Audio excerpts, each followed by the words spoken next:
Eu gostaria que você começasse a fazer a sua oração a Deus, fazer a sua petição a Deus. Faça um agradecimento inicial e coloque diante do altar de Deus uma petição, talvez uma causa que você julgue impossível, porque o Senhor está aqui nesse lugar e Ele tem poder para fazer milagres, Ele tem poder para libertar vidas, Ele tem poder para transformar histórias. Eu creio profundamente nisso. Senhor, nós te agradecemos por cada dízimo e cada oferta lançada no teu altar. Nós te honramos, Deus, e te pedimos para que cada semente que foi lançada seja multiplicada pela tua generosidade, pela tua graça para conosco. Continua derramando visão e provisão sobre nós. Continua derramando diligência, Pai, e tudo aquilo que o Senhor nos confiar, seja 1 talento, 2 talentos, 5 talentos, que o Senhor nos dê sabedoria para que possamos tomar a decisão certa de investimento e principalmente gastar a vida aos seus pés, Senhor. Pai, eu quero orar te pedindo por cada clamor que está sendo colocado no seu altar nesse momento. Cada pessoa que está aqui nessa igreja presencialmente, cada pessoa que está nessa transmissão online, está colocando um pedido diante de ti nesta noite. Senhor, nós te clamamos pela tua intervenção. Nós te clamamos para que o Senhor coloque a mão onde há enfermidade, trazendo cura.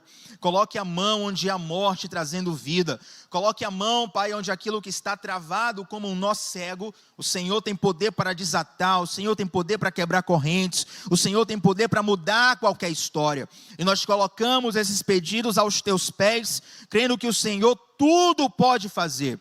O impossível é a sua especialidade. E nós estamos clamando não a um político de direita, de esquerda, de centro, de cima ou de baixo. Estamos clamando ao Rei dos Reis, ao Senhor dos Senhores. Estamos colocando a nossa vida em tuas mãos, Senhor. Estamos colocando, meu Deus, a nossa esperança nas tuas mãos. Estamos colocando a nossa expectativa em quem tu és. Como nós cantamos aqui, o que Cristo oferece, Ele é. Nós te pedimos, Pai, Cristo em nossas vidas, cura em nossas vidas, salvação em nossas vidas, direção em nossas vidas, propósito em nossas vidas, destino em nossas vidas, em nome de Jesus. Nós te clamamos, Senhor, para que todo embaraço que o inimigo tem feito em alguma vida aqui seja quebrado agora em nome de Jesus.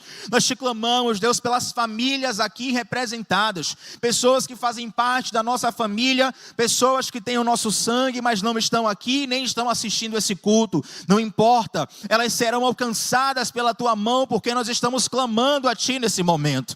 Nós te clamamos por salvação em nossa casa, nós te clamamos por paz em nossa casa, nós te clamamos por resolução em nossa casa, e nós te clamamos para que grandes milagres possam ocorrer, de modo ao teu nome ficar evidente, de modo a tua mão ficar evidente, de modo, Deus, ao teu amor ficar evidente, aqueles que hoje ainda não tiveram encontro contigo. Meu Deus, alcança não só as nossas casas, mas alcança o nosso trabalho, alcança onde nós estamos, tem misericórdia de nós, e vai nesse momento, nessa noite, Deus, nos quartos escuros da nossa alma, aonde há sombras, aonde há trevas, aonde há mofo, vem limpando, transformando, restaurando, em nome de Jesus, e para a glória do Senhor Jesus. E quem crê diz, glória a Deus. Cadê o irmão Elias no teclado, em nome de Jesus?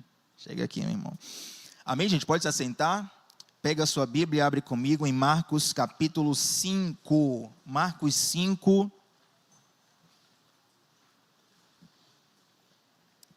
E eu estou achando vocês quietos demais. A equipe do louvor, se puder no final cantar aquela música Ele É, viu? Já avisa o pessoal aí, viu, Jana? No grupo. Vamos cantar aquela música no final, linda demais. Rapaz, é covardia tocar aquela música antes do aviso. O cara começa a ficar emocionado, pensar na música, daqui a pouco tem que dar aviso que vai ter... Meu Deus do céu. Peleja. Queridos, essa palavra de Marcos 5 é uma palavra que encontra escopo também em outros evangelhos, mas nós vamos ficar com a literatura de Marcos 5 porque ela é mais detalhada, penso eu, para essa história. Entretanto, essa é uma história extensa. Se você observar, ela vai desde o versículo 1 até o versículo 20. E por ela ser muito extensa, não dá para a gente ler ela toda aqui agora, tá bom? Então vou ler o iniciozinho dela e eu vou tocar em algumas coisas aqui, a gente vai ver até onde Deus vai nos levar. Amém? Amém ou não amém? Amém. Rapaz, o pessoal, misericórdia, velho. Fala para quem está do seu lado, você chegou? Você chegou mesmo, meu irmão? Dá um glória a Deus bem alto aí para eu ver aí. Oh, agora sim, agora é Lírio. Poxa, parecia que estava em outros lugares. Ai, Jesus. Marcos capítulo 5, verso 1. Vamos ler o iníciozinho dessa história que diz assim, ó. Chegaram ao outro lado do mar, a província dos Gerazenos. Como é que está aqui na versão aqui? Gerazenos. Em algumas versões, talvez na sua Bíblia, se você ler, vai estar escrito Gadareno. Não tem problema, tá, gente? Algumas versões Gadareno, outras Gerazeno. Essas duas cidades eram cidades que faziam parte da região chamada Decápolis, uma região de 10 cidades.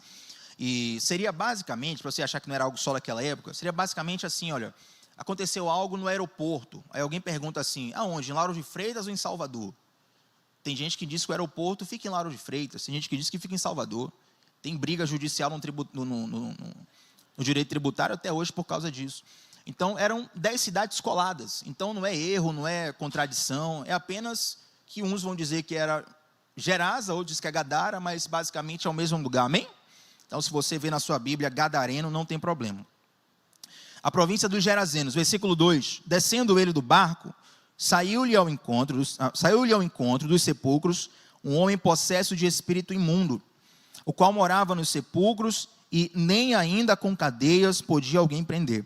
Pois tendo sido muitas vezes preso com grilhões e cadeias, as cadeias foram por ele feitas em pedaços e os grilhões em migalhas, e ninguém podia subjugá-lo. Andava sempre de dia e de noite, clamando pelos montes e pelos sepulcros, ferindo-se com pedras. E quando ele viu Jesus de longe, correu e adorou-o, clamando em voz alta, dizendo: que tenho eu contigo, Jesus, Filho do Deus Altíssimo? Conjuro-te por Deus que não me atormentes. Pois Jesus lhe dissera: sai deste homem, espírito imundo. Até aqui, irmãos. Antes de nós entrarmos na palavra, por gentileza, você que está aqui no presencial, pega o teu celular, abre no YouTube a transmissão desse culto, por gentileza, e deixa um like na transmissão. Faz isso, porque é importante para que mais pessoas sejam alcançadas por todos os cultos online. Você que está assistindo em casa no online, deixa um like também. Você que está aqui, faz isso rapidinho e a gente já entra na palavra, tá bom?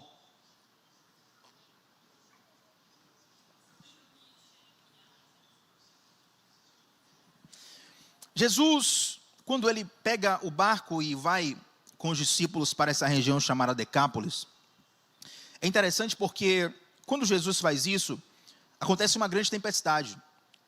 Um milagre onde Jesus acalma a tempestade está situado justamente antes desse momento onde Jesus chega a Gadara, onde Jesus chega a essa região das 10 cidades. Alguns teólogos dizem, e eu tenho uma certa afeição por essa linha, mas essa é apenas uma interpretação, isso não está na Bíblia, tá? É só uma interpretação. Alguns teólogos vão entender, e glória, a graça desceu. Alguns teólogos vão entender que essa tempestade já era uma movimentação espiritual. Olha a tempestade chegando, tá vendo? É batalha espiritual hoje, irmão. O negócio vai pregar em Marcos 5, olha a luta aqui. Aí, Jesus passa por aquela tempestade, e alguns teólogos vão dizer que aquela tempestade já era uma oposição espiritual para o barco de Jesus não chegar naquela região. Tem gente que vai dizer que era só coincidência. Não, porque é uma coincidência, tinha tempestade direto, tudo bem. Mas, de fato, muitas situações que nós julgamos coincidência ou obra do acaso, partem de influência espiritual que visam impedir a gente seguir a vontade de Deus, a gente seguir o propósito de Deus. Essa região aqui de Gadara e a região de Decápolis era uma região, digamos assim, fora de Israel. Era uma região de povos gentios. E embora eu sempre repita isso ao pregar, eu preciso explicar novamente, porque sempre tem pessoas novas que não sabem o que significa essa palavra gentil. Essa palavra, esse termo gentil aqui não tem a ver com gentileza. O gentileza que a gente fala no português é o gentil com a letra L no final. Esse gentil aqui é o gentil com a letra O. E basicamente, o gentil é o não judeu. Eu até brinco com alguém quando eu digo assim: olha, você sabia que você foi encontrado na Bíblia? A pessoa vai: é mesmo? Onde é que tem meu nome na Bíblia lá? E aí eu falo aqui: você é um gentil. Se você é um brasileiro, uma brasileira, que não é filha de mãe judia, não é filho de mãe judia, se você não é um israelense nato, você é um gentil. Gentios são todos os povos não judeus. Até porque lá nessa região se criava porcos e essa é uma das razões para tal. Então o que eu quero te dizer é que Jesus, ele sai de Israel, ele passa por um mar, ele atravessa uma perigosíssima tempestade, ele tem que realizar um milagre para passar pela tempestade, para poder chegar em Gadara. Se você for ler a história inteira, você vai ver que Jesus vai ter uma interação com esse homem que estava possesso de demônios, e depois Jesus é expulso da cidade. Jesus chega lá, bate e volta só para expulsar o demônio desse homem, que nem judeu era. Isso me mostra que não há impossível para Deus, e não há ninguém que esteja longe demais para que a mão de Deus não possa alcançar. Aquele homem não era judeu, aquele homem não estava em Israel, aquele homem não tinha a cultura de Israel, aquele homem não servia a Deus, aquele homem estava geograficamente distante de Jesus, e Jesus atravessa as barreiras da tempestade. Detalhe, quando se fala da força do mar, quando se fala da tempestade na Bíblia, normalmente está ligado a dificuldades mesmo, a adversidades, mas Jesus passa por essa adversidade só para alcançar esse homem. Eu sempre faço questão de te citar. Você pode ter uma carteira de membros de igreja, você pode ser um número na estatística do IBGE, mas Deus te conhece no detalhe. Algumas pessoas chegam para mim aqui na igreja e falam assim: irmão Tiago, você lembra de mim? Eu vou falar: me perdoe, eu não lembro. Eu posso ter visto o seu rosto de relance enquanto eu estava cantando ou pregando, ou até por esquecimento mesmo. Eu estou ficando velho, vocês estão percebendo? Às vezes eu conheço a pessoa e esqueci do nome, esqueci quem a pessoa é, mas Deus não se esquece de nenhum detalhe seu. A Bíblia fala que Deus conhece até quantos cabelos você tem na sua cabeça. Eu costumo sempre dizer que para ajudar a Deus, eu facilitei para Ele, comigo é menos. Mas quando a Bíblia diz que Deus conhece todos os cabelos da sua cabeça, não é apenas que Deus tem o número dos fios de cabelo. O sentido dessa palavra poético é: Deus conhece cada centímetro da sua vida. Mesmo que você não conheça Deus, Deus te conhece. Mesmo que você não acredite em Deus, Deus acredita nos planos que Ele tem para você. Assim como foi com aquele homem gerazeno ou gadareno, como você quiser, por mais distante que a sua vida esteja de Deus, o amor de Deus é mais forte do que a distância que te separa dele. É por isso que Jesus, ele esvazia-se da sua divindade, ele vem em forma de homem, ele assume em forma humana, e ele morre numa cruz para me livrar e livrar você das mãos do inferno. Mas não é só de um futuro pós-morte, é para transformar a sua vida exatamente agora. Jesus chega até Gadara, e quando Jesus chega a Gadara, a Bíblia fala algo interessante. Eu quero repetir aqui os versículos 2 e 3. Quando Jesus desembarcou, um homem com espírito imundo veio dos sepulcros ao seu encontro. E esse homem vivia nos sepulcros e ninguém conseguia prendê-lo, nem mesmo com corrente. Salvo se você for um coveiro ou um segurança de algum cemitério, a não ser que você seja um coveiro ou um segurança de um cemitério, existem 3 razões para você ir para um sepulcro. Primeira razão, você morre. Então você realmente vai e não volta. Mas a segunda e a terceira razão é provavelmente a que você está encaixada. Se você está me ouvindo, você não morreu. Você vai para um sepulcro ou para lamentar a morte de alguém num funeral, ou você vai numa data específica. Às vezes era o aniversário daquela pessoa, ou a data em que aquela pessoa faleceu. E você vai lá entregar uma flor, você vai lá refletir um pouco na memória, na saudade que você tem naquela pessoa, amém? Todo mundo está aqui? Agora, sepulcro não é um lugar onde você permanece, a não ser que você tenha morrido. Mas a ideia do sepulcro é você ir e voltar rapidamente, você não tem que fazer morada lá. Mas a Bíblia fala que esse homem estava num sepulcro, e sepulcro fala de lugares de morte. Isso parece algo aleatório e solto no texto bíblico, mas ministra profundamente na minha e na sua vida. Porque existem coisas na nossa vida que já morreram, e a gente já deveria ter seguido em frente, mas a gente continua naquele sepulcro. Existem relacionamentos da nossa vida que já morreram, mas a gente continua no sepulcro daquele relacionamento. Existem palavras na nossa vida que já não ecoam mais em termos de som. Aquelas palavras nos mataram. E a gente continua no sepulcro daquelas palavras. Sepulcros emocionais. Às vezes você olha esse homem aqui que vivia em sepulcros e fala: Deus me livre, Tiago. Mas você pode não viver num sepulcro como o Jardim da Saudade. Porém você vive em sepulcros espirituais. E Deus quer te tirar daí. Porque Deus não te fez para você viver em lugares de morte. Perceba que quando Jesus chega naquele lugar, a primeira coisa que acontece é o homem que vivia nos sepulcros, saía dos sepulcros. A pergunta que eu te faço é: qual sepulcro da sua vida você tem permanecido e já deveria ter saído? Eu me recordo que da mais recente vez em que eu preguei aqui, eu citei um exemplo rapidamente, eu faço questão de repeti-lo, que quando eu fui num determinado hospital, na época da pandemia da Covid, eu fui no hospital e no auge da pandemia eu precisei entrar numa UTI para uma determinada ação que eu precisava fazer ali. E aí eu passava por corredores vazios, corredores onde eu entrava por uma porta, a porta fechava, tinha um corredor vazio, aí eu passava por outra porta. Eu perguntei para quem trabalhava lá, eu falei, qual o sentido de ter um corredor desse vazio aqui? Parece que é perda de espaço, né? O espaço não está otimizado. Aí a pessoa me explicou, falou, não, Tiago, é porque para você chegar naquela porta lá da frente, a porta de trás tem que ter fechado. Se a porta de trás não tiver fechado, a da frente nem abre, a trava não libera. Obviamente, aquela ideia era impedir o Covid de se espalhar ali nas regiões do hospital. Mas existem portas do nosso passado que enquanto nós não fecharmos, Deus não vai abrir as portas do futuro. Porque assim como o Covid poderia contaminar uma pessoa que veio de lá e está indo para outra sessão, se você não tratar o seu passado, meu irmão, ele vai contaminar o seu futuro.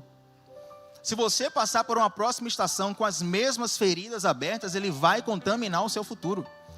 Uma amiga minha recentemente, Renata Soares, um beijo querida, falou no Instagram algo interessante. Ela falou, lembra daquela música de Rodolfo, né? Que das minhas feridas sai um poder para curar? Uma música que eu sou apaixonado, canto muito e vou continuar cantando ela. E ela chamou atenção para aquela música, porque a gente canta assim, que das minhas feridas sai um poder para curar. De fato, quando o poeta diz aquilo, a ideia é uma ferida sarada. Porque a ferida aberta mesmo não cura ninguém. A ferida, na verdade, contamina. Se alguém for te abraçar e você vê a pessoa com uma feridona aqui no braço, abertona, você vai querer um abraço? Ferida aberta contamina. Agora, cicatriz testemunha de algo que você venceu. Olha como a gente lê esse texto aqui e acha que esse cara no sepulcro é uma imagem distante, uma imagem do bizarro. Quando na verdade, muitas vezes é um retrato da nossa vida. As pessoas que te olham na rede social não vão saber. As pessoas que não conhecem um detalhe da sua vida não vão saber. Mas você não deve satisfação às pessoas. Aquele que conhece toda a sua vida, que é Deus, a esse você deve satisfação.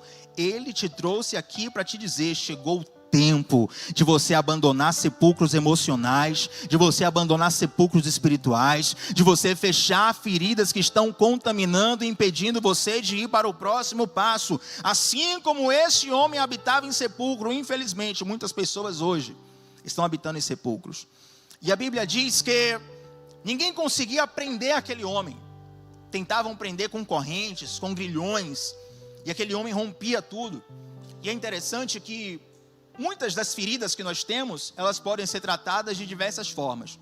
Mas algumas feridas só Deus pode tratar. Eu sempre faço questão de ressaltar a importância da medicina, da saúde mental, da nutrição, de outros tipos de terapia, dentre elas a psicoterapia. Mas qualquer terapia que você passar, tem coisas que nem ela vai conseguir te curar. Tem coisas que só Deus. Quando a Bíblia fala desse homem que estava em sepulcros e tinham correntes que não conseguiam detê-los ali, isso aqui fala sobre a insuficiência das armas humanas de resolver problemas que só Deus tem poder para resolver. Meu irmão, minha irmã, tem coisa na sua vida que não é a aceitação humana que vai resolver. Você pode ser amado por todos os homens, por todas as mulheres. Você pode ter uma quantidade infinita de likes. Você pode ter a aprovação de todos. Mas se você perceber, normalmente quem está no topo da sociedade não está bem resolvido emocionalmente. Porque consegue chegar lá baseado numa performance, mas não chega bem resolvido. E aí você vê pessoas que têm tudo que um homem, que uma mulher quer, muitas vezes não querendo nem viver. Por quê? Porque tem coisas que só Deus vai resolver. Não adianta você correr para A, para B, para C, para D, para E, para o alfabeto inteiro. Tem coisas que só Deus vai resolver. Não há corrente humana que consiga conter aquilo que só Deus pode libertar. As correntes humanas prendiam aquele homem por fora, mas não resolviam o problema que estava dentro dele. Agora observa um detalhe comigo. Lê comigo o próximo versículo. Versículo 4. Pois muitas vezes lhe haviam sido acorrentados pés e mãos, mas ele arrebentava as correntes e quebrava o ferro de seus pés. Ninguém era suficientemente forte para dominá-lo, e noite e dia ele andava gritando e cortando-se com pedras e sepulcros. Eu tenho duas coisas para te falar aqui nesse trecho. Primeiro, as pessoas tentavam prendê-lo, mas ele quebrava as correntes. Olha que detalhe interessante. Esse homem conseguia quebrar correntes, mas ele não conseguia se ver livre. Esse cara conseguia quebrar correntes e ele não conseguia se ver livre. O quebrar correntes aqui diz respeito a uma força, sim, descomunal, uma força demoníaca, mas diz respeito a uma performance. Às vezes Deus te deu uma oportunidade, Deus te deu um talento, Deus te deu um diploma, Deus te deu uma posição social, e essa é a sua força para quebrar correntes. E você diz: Tiago, quando eu jogo bola, eu quebro qualquer corrente, ninguém joga bola melhor do que eu, diria um jogador profissional. Talvez o médico vai dizer: Tiago, quando um fulano de tal, com determinada doença, chega até mim, nenhum médico consegue resolver, mas a minha capacidade eu consigo, consegue mesmo. Tiago, eu sou um nutricionista que resolvo qualquer problema alimentar de qualquer pessoa. Tiago, eu sou um professor que eu explicando é impossível alguém não aprender. E realmente, de fato, isso acontece. Essa é a sua força exterior, mas a sua performance exterior, ela não é suficiente para te libertar das correntes do seu interior. A figura desse homem quebrando as correntes que colocavam nele, e mesmo assim estando preso, é a exata figura de muitas pessoas ainda nos dias de hoje. Mas se Deus te trouxe aqui, meu irmão, para ouvir essa palavra, Ele vai quebrar correntes que estão na sua vida em nome de Jesus. Aí o versículo vai dizer que esse homem, noite e dia, ele andava gritando e cortando-se com pedras e sepulcros, entre os sepulcros. E é interessante que a gente já está com um horário um pouco avançado, mas se você fosse olhar o termo do grego, que está escrito aqui para cortando-se, o termo grego, katakopton, isso significa ferir-se repetidamente e profundamente. Esse homem feria-se repetidamente e profundamente. Eu lembro de uma entrevista do Rodolfo Abrantes, ele falando que o sistema ele é tão maligno, que para você se revoltar contra o sistema, você precisa se destruir. E ele falando: olha, eu usava drogas e eu fazia um monte de coisa, porque eu estava revoltado contra o sistema. Só que eu não percebia que estava me destruindo. É interessante. O diabo ele é tão sujo, ele é tão podre, que as opções que ele te dá para você viver diferente são opções destrutivas. Aí você acha que está por cima da carne seca, né? Na verdade você está se destruindo. E quantas vezes a gente toma decisões que estão nos autodestruindo por conta de feridas que fizeram conosco? Como assim, Tiago? Eu conheço pessoas, por exemplo, que por terem sofrido abuso sexual, não é o caso de todas as pessoas, isso vai reverberar na vida de cada um de modo diferente, mas conheço pessoas que por causa de abuso sexual, se entregaram a uma compulsão sexual. Ou seja, algo ruim aconteceu com elas, e a forma de responder a isso foi pior ainda. Tá bom, abuso sexual para compulsão sexual pode ser algo pesado, mas tem pessoas que sofrem danos emocionais e descontam na comida. Tem pessoas que sofrem abusos emocionais que vão descontar em outros relacionamentos. Se me feriram, vou ferir também. Tem até um louvor que fala isso, né? Como é, Elias, aquele louvor? Né? Quem eu quero não me quer, quem me quer não vou querer. Não tem esse louvor, não? Então é coincidência, né? Pode ser, né? Mas, gente, abre a lista de qualquer Spotify e deixa tocando aleatório. Eu não dou 3 músicas para aparecer uma música que vai ser no tema romance. Pode ser qualquer ritmo, tá? Qualquer ritmo. Não sou contra ritmo nenhum. Mas vai ter uma letra que vai falar sobre romance e vai falar de uma forma doentia. Vai falar de uma forma que, se você colocar em prática, você não vai melhorar, você vai piorar. Estou mentindo ou estou falando a verdade? Pessoas que estão constantemente e repetidamente se ferindo. Agora observe, um dos maiores instintos da humanidade é o instinto de autopreservação, defesa à vida. Quando uma pessoa começa a atentar contra a própria vida, ela já está muito doente. Muito doente. Eu sei que tem pessoas que possam estar lidando com automutilação, Se tem alguém aqui ou alguém que está em casa assistindo essa transmissão que lida com automutilação, eu quero dizer que Jesus te ama e Ele já foi ferido para que você seja sarado. Agora é interessante que nos últimos dias, acho que ontem ou anteontem, eu coloquei no meu Instagram um post sobre o livro que eu mais recomendo. Coloquei assim, o livro que eu mais recomendo. E o nome desse livro é Cartas de um Diabo a Seu Aprendiz. Quem já leu esse livro aqui? Cartas de um Diabo a Seu Aprendiz. Aqui uma pessoa, outra pessoa, pouquíssimas pessoas. Esse livro é o seguinte, você já viu aquela trend que o pessoal faz hoje assim? ChatGPT, o que é que você faria se quisesse desviar um jovem da igreja? Já viu essa trend? Lá em 1942, C.S. Lewis escreveu Cartas de um Diabo a Seu Aprendiz. Recomendo a todo mundo. Inclusive, no final dessa transmissão, eu vou lançar o link personalizado para você comprar. Brincadeira. Compra onde você quiser, meu irmão. Mas o C.S. Lewis, basicamente, nesse romance ficcional, tá? É uma ficção, a ideia é o seguinte: um demônio experiente ensinando a um demônio iniciante a como destruir a vida de uma pessoa. E aí o demônio experiente fica mandando cartas para o demônio novato, por assim dizer, né? Então ele vai ajustando ali, basicamente o livro vai mostrando algumas sutilezas que o diabo faz conosco. E basicamente tem alguns momentos que o demônio mais experiente fala assim: olha, não dá um choque de vez nessa pessoa não, porque se você der um choque de vez nela, ela vai abrir os olhos.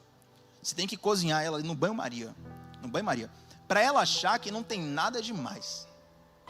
Interessante esse negócio do banho-maria, porque, por exemplo, o sapo é um animal que ele troca a temperatura com o ambiente, né?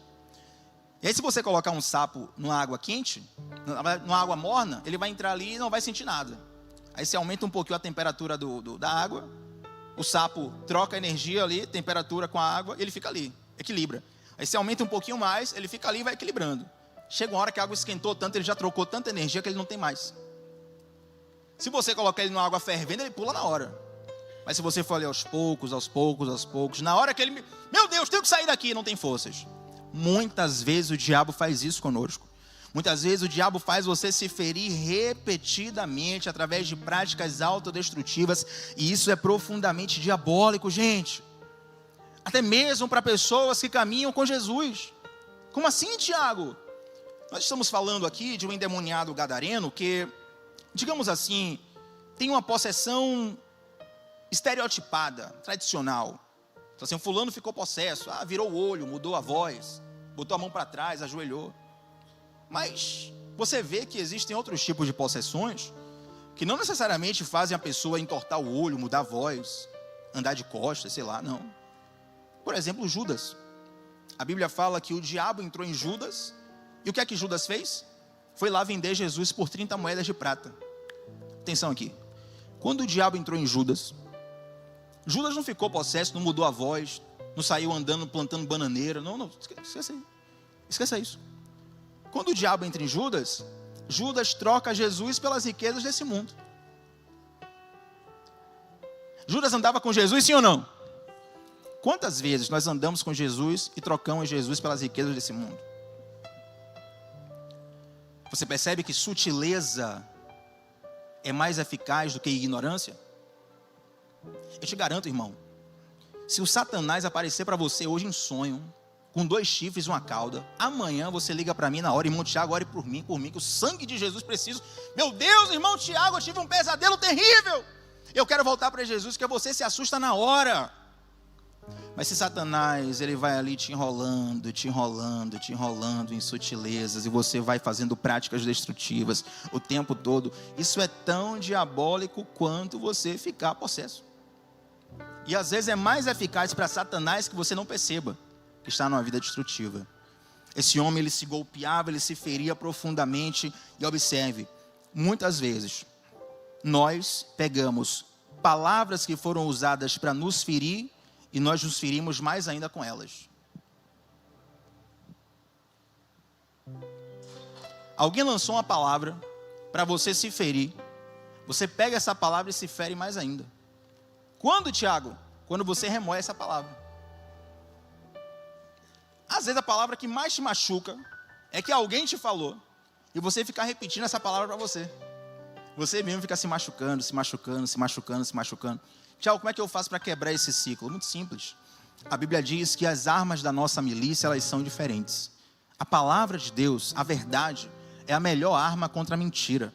Todas as vezes que vier um pensamento dentro de você, um pensamento para te destruir, um pensamento para falar algo sobre você que Deus não disse, você precisa combater com a palavra de Deus. Todas as vezes que vier um sentimento, todas as vezes que algo for construído dentro de você que não tem a validação da palavra de Deus, você combate com a palavra de Deus. E muitas vezes o diabo vai utilizar o teu passado, vai utilizar o teu histórico para ferir você. Ele vai acusar você com coisas que você fez. Mas aí, como diria um conhecido pastor, todas as vezes que o diabo tentar te lembrar do seu passado, você lembra para ele do futuro dele, que é no lago de fogo debaixo dos seus pés. Hoje você é uma nova criatura. Você não precisa negar o que você fez, mas você pode tranquilamente responder para Satanás, 2 Coríntios capítulo 5, e diz assim: aquele que está em Cristo é nova criatura. As coisas velhas se passaram e eis que tudo se fez novo. Mas Tiago cometia um pecado muito pesado. Não há pecado mais pesado do que o peso da graça de Deus. Não há pecado mais pesado do que o peso do amor de Deus. Não há pecado que escreva algo tão profundo na nossa história que a borracha do amor de Deus não possa apagar. Nós precisamos combater as nossas feridas com a cura que Jesus nos dá. Olha como agora esse cara não é mais um estranho. Esse cara, Tiago, parece que você na verdade está pregando sobre mim. Porque de fato, queridos, talvez você nunca vai ser alguém que vai ficar possuído, que vai mudar de voz, que vai revirar olho. Isso aí não desejo para ninguém. Mas infelizmente muitas vezes o inimigo permanece nos escravizando. Mas assim como Jesus foi até Gadara, que era um lugar distante, assim como Jesus desceu do céu para a terra, que é um lugar distante, não há distância que o amor de Deus não possa te trazer de volta. Quando você pega um imã, quanto maior o imã, de mais longe ele consegue conectar, né? Se for um imã pequeno, você desconecta ali, ele já perde a força com a distância. O amor de Deus é mais forte que qualquer imã. Você pode estar distante quanto for, ele vai atrair você de volta. Da mesma forma que quando Jesus chegou lá em Gadara, o demônio foi lá para Jesus e fala assim: que temos nós contigo, ó Cristo. E é interessante, gente, que às vezes nós estamos distantes de Deus, nós estamos com a vida completamente errada aos olhos do Senhor, e ainda assim, de alguma forma, a gente se sente atraído por Deus. Já passou por isso? Crente é um negócio terrível a pecar. Crente, quando faz a pecar, gente, crente não consegue pecar em paz. O crente, ele organiza o pecado, ele projeta o pecado. Tem o pré-pecado, tem o pecado e tem a ressaca do pecado. O crente programa. O crente, um negócio terrível. O crente, ele se organiza todo. Não, aqui vai dar tudo certo, aqui eu vou pecar em paz. Aí pode dar tudo certo, chega na hora de pecar, o Espírito Santo dentro de você. Mas eu estou vendo aí, viu? Você não consegue nem pecar em paz. Irmão, agradeça.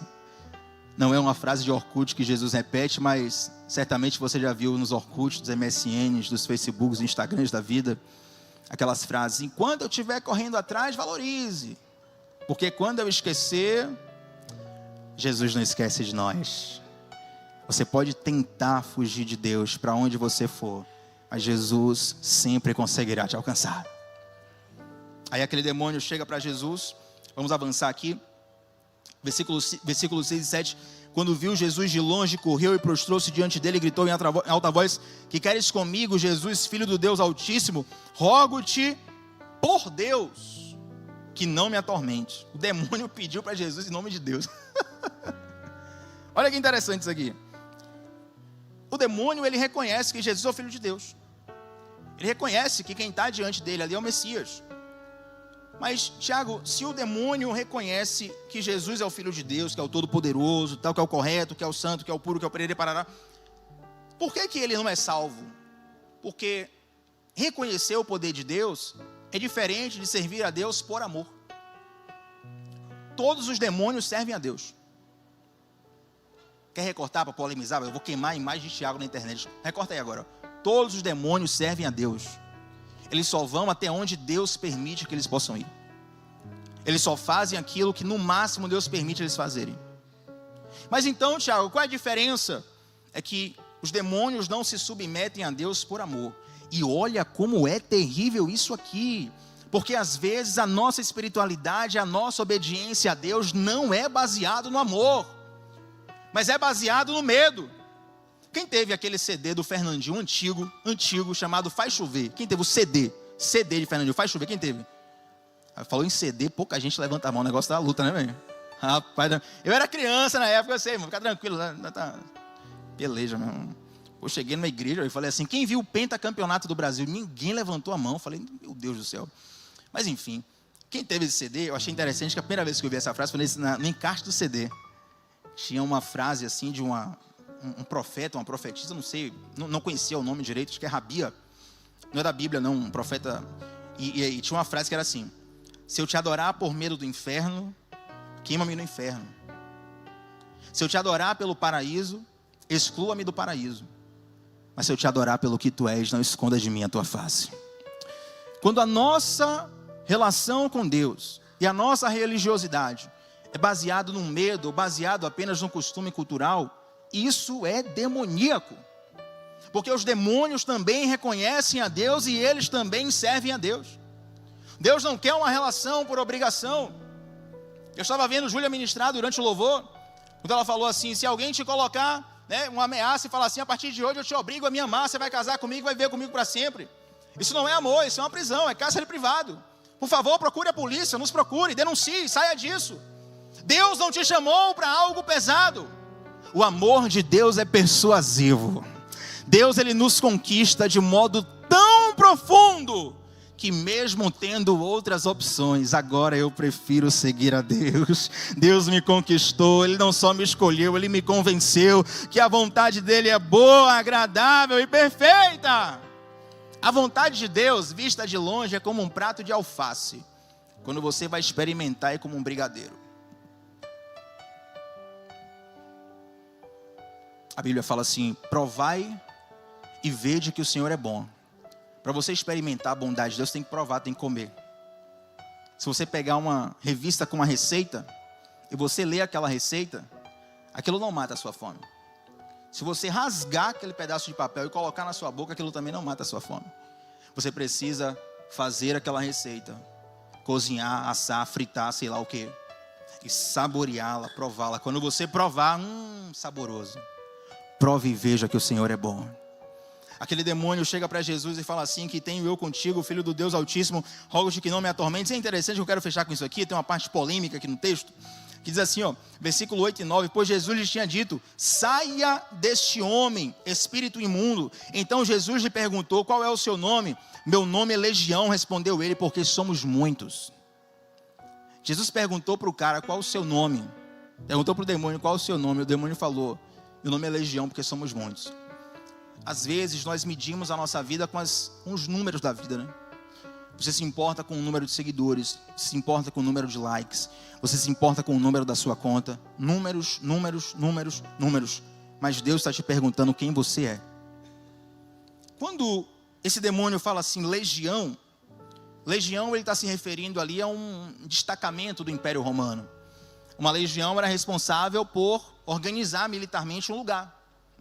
E aquela região era uma região que estava debaixo do Império Romano.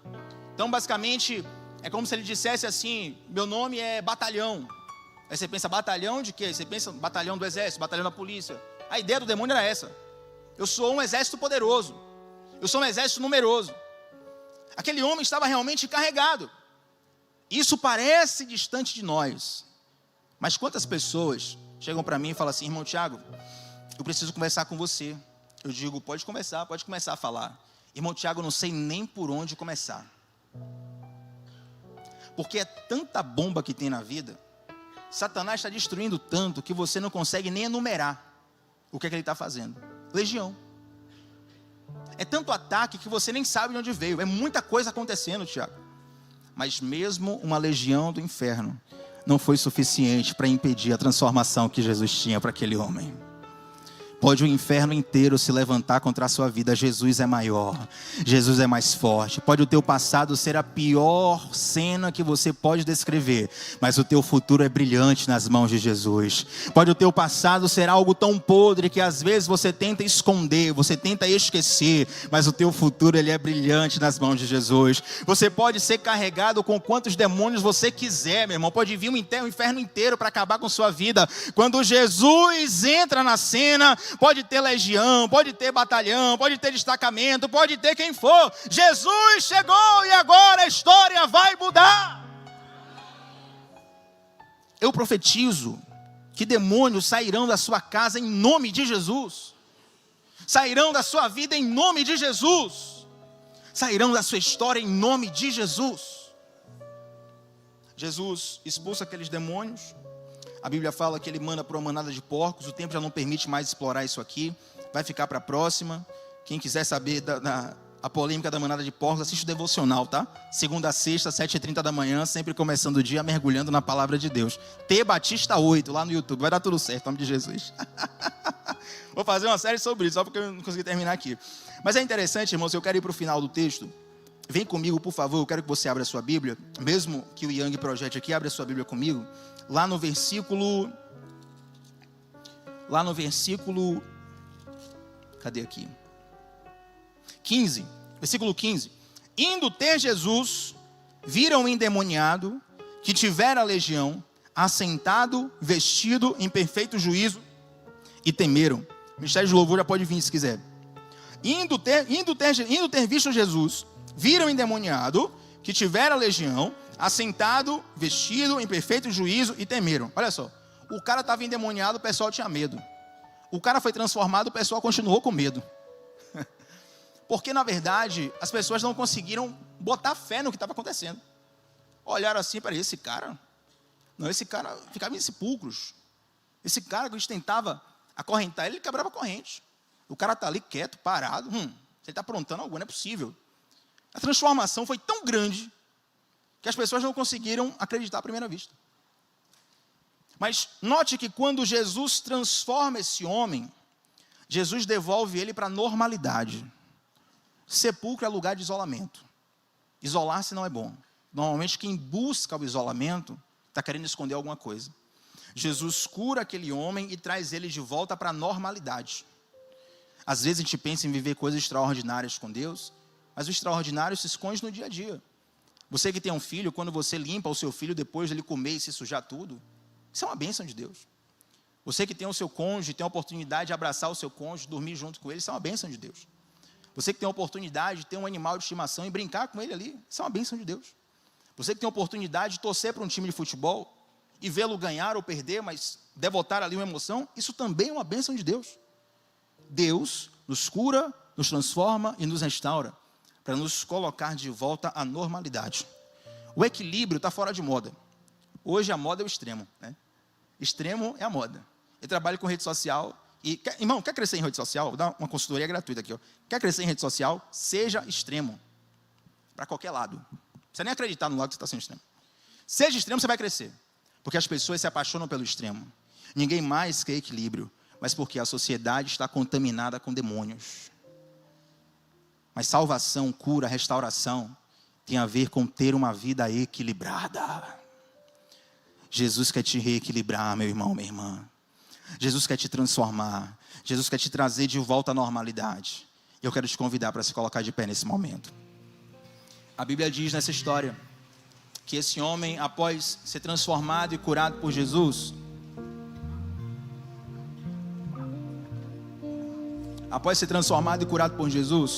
esse homem, ele implora a Jesus para voltar com Jesus para o barco.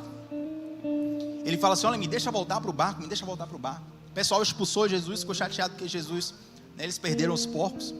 E aí o rapaz implorou: não, me deixa aí no barco. E Jesus não deixou. Que viagem, né? Que viagem. O cara queria seguir Jesus, Jesus não deixou. Não, eu quero. Não, fica aí. Se você for estudar e tiver curiosidade de estudar história, arqueologia, um pouquinho de teologia, você vai perceber que esse homem, que era um endemoniado e foi liberto, ele ficou em Decápolis, ele não voltou com Jesus. Jesus falou: fique aí, quero que você fique aí. Esse homem foi responsável por abrir a primeira igreja naquela região. E a partir do testemunho dele, muitas vidas puderam ver o favor de Deus. Jesus ficou ali algumas horas. Eu acho que Jesus não ficou nem um dia, talvez. Talvez, não ficou nem um dia. Jesus veio, foi, vapt-vupt. Jesus só passou ali um tempo. Quase ninguém viu Jesus. Mas as pessoas viram a transformação que Jesus fez na vida daquele homem. Talvez você diga assim: Tiago, eu estou doido para fulano de tal vir para a igreja para ver uma pregação, para ver uma canção. Não precisa ver pregação, não precisa ver canção nenhuma. Se ela olhar para a sua vida e a sua vida for verdadeiramente transformada, você vai ser uma pregação viva na vida dessas pessoas. Você vai ser uma pregação viva na vida de quem está do seu lado. Se eu fizer aqui uma enquete agora, não precisa nem responder, mas se eu fizesse uma enquete aqui: quantos se converteram por causa de uma grande cruzada evangelística? Poucas pessoas. Mas quantos se converteram porque um amigo chamou, porque um familiar chamou, porque fulano orou, porque isso e aquilo? Entende? Deus deixa aquele cara permanecer ali, para ele se tornar um testemunho vivo, para que as pessoas olhassem e percebessem: não, se esse cara que era endemoniado, acorrentado, atribulado, perturbado, se ele foi transformado por Deus, só pode ser realmente algo do céu. E eu sei que o Senhor vai levantar pessoas que vai ter transformações tão grandes nas suas vidas, que vão ser pregações vivas por onde passarem. Vocês serão cartas vivas de Deus, amém? Cante com o Ministério de Louvor essa canção. Feche os seus olhos na verdade, deixe o Senhor ministrar na sua vida com essa letra. No deserto de quem eu fui, eu tinha sede. Veio Cristo e tudo se fez diferente.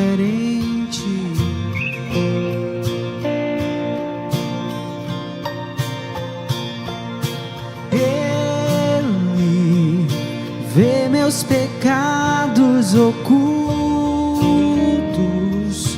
o que escondo no fundo do meu coração.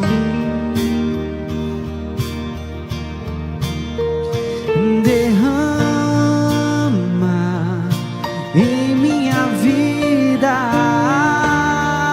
água, limpa a sujeira e sacia essa sede.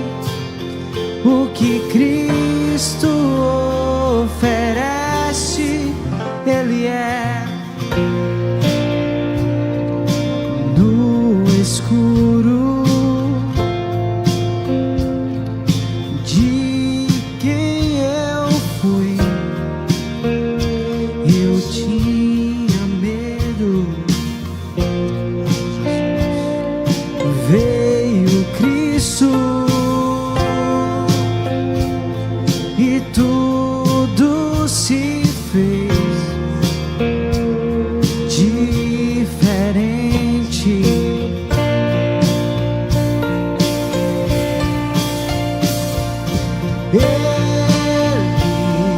Ele enxerga o que vejo no escuro, o que escondo do mundo no meu coração, e espalha o barro que ainda faltava. Abre a janela pra luz me encontrar. O que Cristo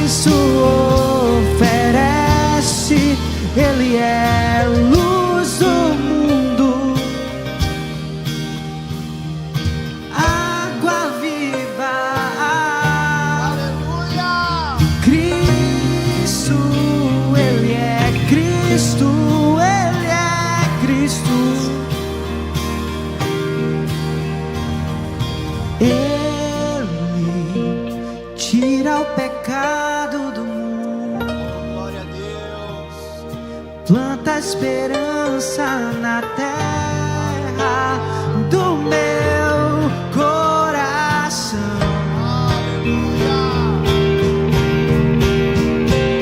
Cristo, o pão que alimenta o faminto,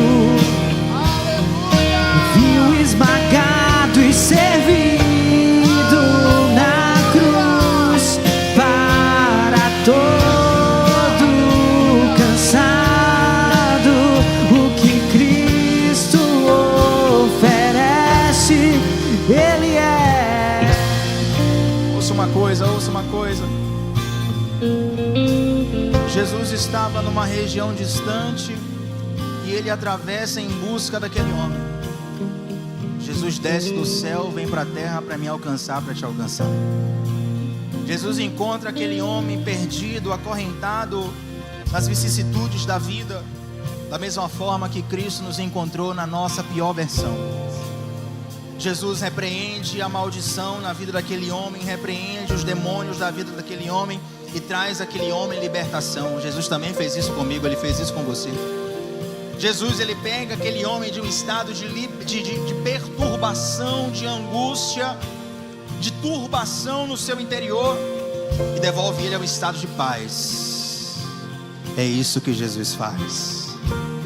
Da mesma forma que Jesus transformou a história daquele homem, Ele pode transformar a história de qualquer um.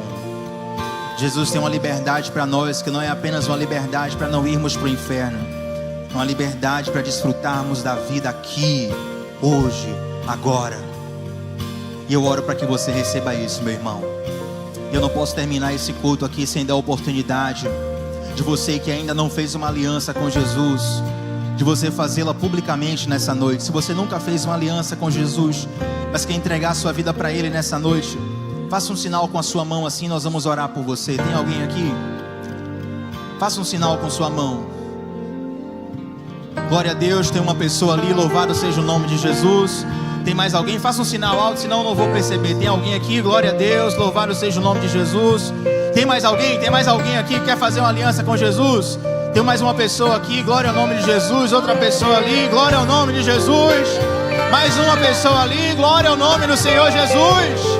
Celebre o nome do Senhor nesse lugar. A festa no céu por isso. A festa no céu por isso. Tira o pecado do mundo. Aleluia. Planta a esperança na terra. Você que fez um sinal com a sua mão, vem aqui à frente rapidinho pra gente orar por você. A gente passou um pouquinho do horário, me perdoe. Mas você que fez um sinal com sua mão, vem aqui à frente, nós vamos orar por você. Hoje a salvação nessa casa, louvado seja o nome do Senhor. Fiquem aqui à frente, estendam as suas mãos em sinal de receber. Estendam as suas mãos em sinal de receber. Estendam as suas mãos em sinal de receber. Paulinho e Laine, por gentileza, vem aqui impondo as mãos, orando rapidinho, até para liberar vocês depois do culto. A igreja estende suas mãos. A salvação nessa casa, a libertação nessa casa, a nova vida nessa casa. Senhor Deus, nós te agradecemos, Pai, te engrandecemos pela vida desses irmãos que hoje fazem uma decisão contigo. Nós te louvamos por um novo início na vida deles. Nós te louvamos pela libertação que começa a acontecer e que continuará, porque nós cremos que salvação não é apenas um momento, é um início, é uma estrada. E assim como está escrito na sua palavra, Senhor, não é a frase de um Instagram, não é a frase de um coach, está escrito na sua palavra, que se alguém está em Cristo é nova criatura, que se alguém está em Ti, as coisas velhas se passaram, em tudo se fez novo. Vem corrigindo, Pai, sentimentos e pensamentos desajustados. Vem corrigindo rotas nessa noite, Senhor, em nome de Jesus. E toda maldição lançada contra qualquer um deles está quebrada agora pelo poder do nome de Jesus.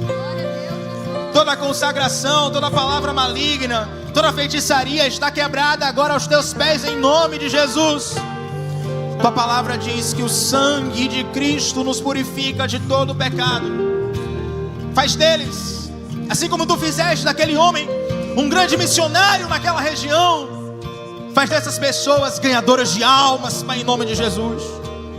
Não precisam ser pregadores eloquentes, pessoas com bons discursos, mas pessoas cuja vida seja o palco da sua glória.